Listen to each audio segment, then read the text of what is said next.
Hello students. आज का हमारा नेक्स्ट टॉपिक है क्वांटम नंबर और एक इम्पॉर्टेंट टॉपिक भी है। इससे जो है न्यूमेरिकल्स बहुत आते हैं। तो मेनली क्वांटम नंबर्स होती है तो ये बताती है, ये इंफॉर्मेशन देती है इलेक्ट्रॉन्स की लोकेशंस के बारे में। इलेक्ट्रॉन्स जो हैं कहाँ पर प्रजेंट है। मीन्स 4 टाइप्स की क्वांटम नंबर होती है। एक principal quantum number, azimuthal quantum number, magnetic quantum number और स्पिन क्वांटम नंबर। तो ये अलग अलग बताती है कि आपका जो इलेक्ट्रॉन है वो किस सेल में है, किस सब सेल में है,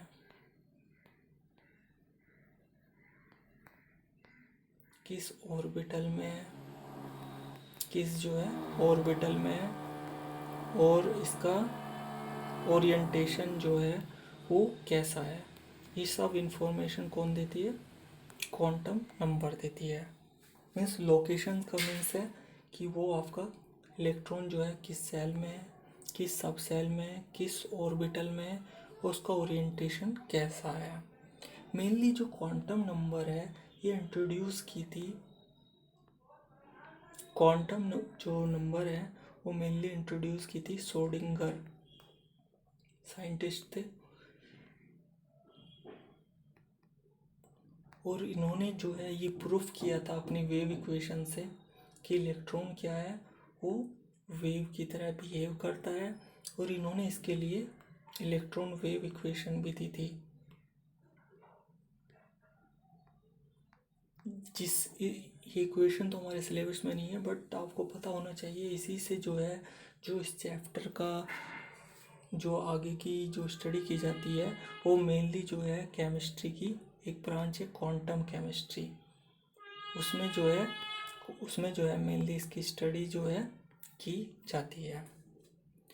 तो हम बात करते हैं क्वांटम नंबर्स में। तो लोकेशंस को बताती है और इलेक्ट्रॉन की प्रोबेबिलिटी जो है हाईएस्ट कहाँ पर है ये बताती है।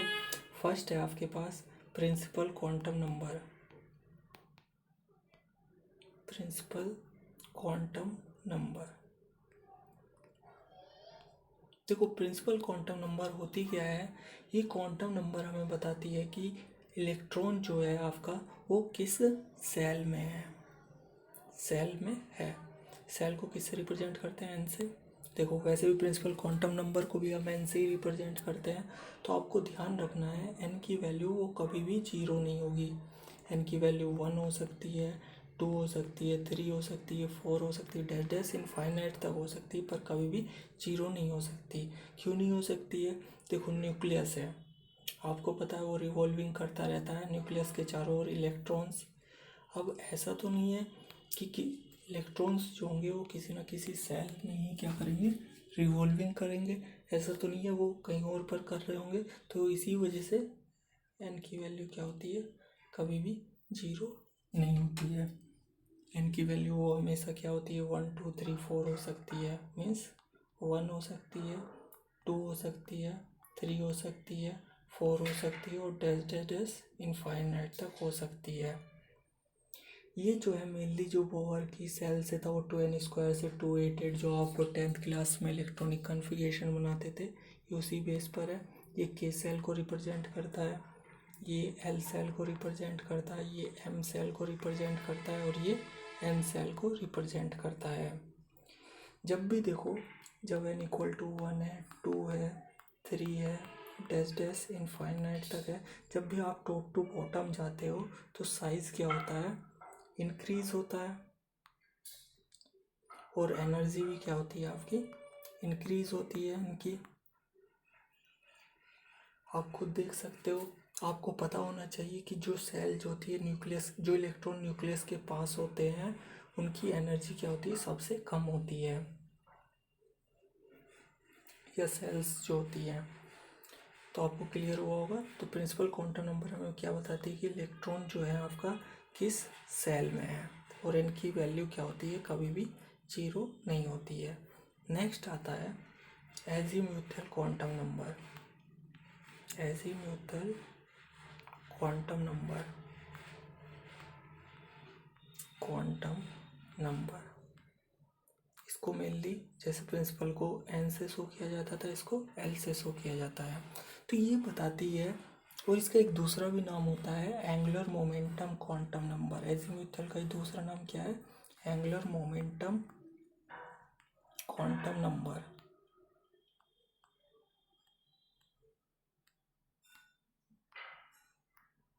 एल से इसको किया जाता है। तो ये बताती है कि इलेक्ट्रॉन, देखो प्रिंसिपल ने बताया कि किस सेल में है, ये बताती है कि इलेक्ट्रॉन किस सब सेल में है। सब सेल्स कौन सी होती है? एस होती है, पी होती है, डी होती है और एफ। ये सब क्या होती है? सब सेल्स होती है। तो देखो एल की वैल्यू जो होती है वो हमेशा, एल की वैल्यू जो होती है वो हमेशा 0 से n-1 तक होती है। 0 से लेकर आपकी n-1 तक होती है। मीन्स कैसे आप फाइंड कर सकते हो? तो देखो जैसे n की वैल्यू है आपके पास 1 है, आपको पता है n क्या शो करती, कि सेल को रिप्रेजेंट करती है। और यहाँ पर हम ले रहे हैं l, जो बताती है कि इलेक्ट्रॉन किस सब सेल में है। तो अगर n की वैल्यू कितनी आ रही है आपकी 1 है, तो l की वैल्यू होती है कितनी? 0 से लेकर n-1 तक। तो 0 तो आएगा और n-1, देखो 1-1 हो जाएगा। 1-1 n की जगह 1 रखोगे तो 0 आ जाएगा। तो मीन्स 0 होगी। n=2 के लिए वैल्यू क्या होगी? 0 और 1 होगी, क्योंकि यहाँ पर n की वैल्यू 2 रखोगे, 2-1 1 हो जाएगी। ऐसे ही n की वैल्यू अगर आपके पास 3 है तो l की वैल्यू कितनी हो जाएगी? 0 1 2। मीन्स जितनी n की वैल्यू होगी उससे एक कम आपकी l की वैल्यू होगी, s की वैल्यू होगी। अगर 4 है तो l की वैल्यू 0 1 2 3 होगी। और देखो सब सेल्स कैसे ध्यान रखते हैं। देखो अगर l की वैल्यू आपकी आ रही है 0, तो आपको ध्यान रखना है इस सब सेल का नाम होता है, अगर l की वैल्यू 0 है तो इसे बोलते हैं हम s सब सेल। 1 है तो इसे बोलते हैं हम p सब सेल। अगर 2 है तो इसे हम क्या बोलते हैं? d सब सेल। अगर 3 है तो इसे हम क्या बोलते हैं? f सब सेल। तो आपको ध्यान रखना है एल की वैल्यू 0 है तो एस है, 1 है तो पी है, 2 है तो डी है, 0 है तो एस सब सेल है, 0 है तो एस सब सेल है एल की वैल्यू। और अगर 1 है तो पी है, 2 है तो डी है और 3 है तो एफ है, एफ सब सेल होगी। और आपको ध्यान रखनी है एस, अगर हम शेप की बात करें एस सब सेल की शेप कैसी होती है? तो वो स्पेरिकल होती है।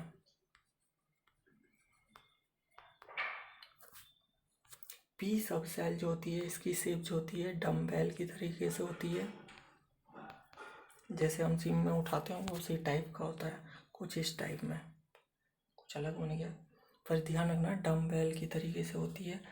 और डी की क्या होती है? डबल डम्बेल की तरीके से, मीन्स एक ये हो गई और एक ये हो गई डबल डम्बेल। और जो आपकी एफ सब सेल है इसकी शेप कैसी होती है? इसकी कॉम्प्लिकेटेड होती है। देखो बनाते कैसे हैं, कॉम्प्लिकेटेड शेप भी ड्राइव की जा सकती है। देखो सबसे पहले डम्बेल बनाया, फिर डबल डम्बेल बनाया, फिर जो है एक और बना दो, ये हो गई कॉम्प्लिकेटेड। ये हो गई आपकी एफ सेल्स की, मिस हार्ड है इसकी, कॉम्प्लिकेटेड है बहुत ज़्यादा, तो आपको ये ध्यान रखना है।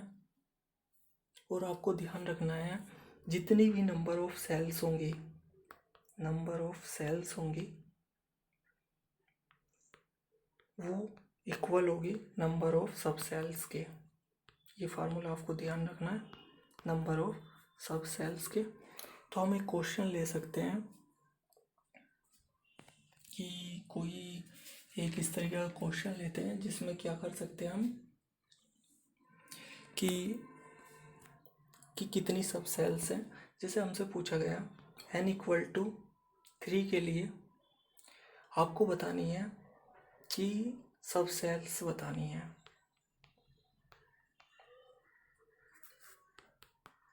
कि अगर n की वैल्यू 3 है तब आप सब सेल्स फाइंड करो। तो देखो आप इजीली फाइंड कर सकते हो, n की वैल्यू हमें क्या दी है? 3। ये क्या रिप्रेजेंट करती है? सेल को। क्लियर हुआ? l की वैल्यू पूछिए मीन्स कितनी सब सेल्स हैं, how many sub cells are present in n equal to 3 में। तो L किसको डिनोट करती है, सब सेल्स को। क्लियर हुआ। L की वैल्यू कितनी होती है, 0 से n-1 तक। तो मीन्स क्या होगा, n की वैल्यू 3 है तो L की वैल्यू क्या होगी, 0, 1,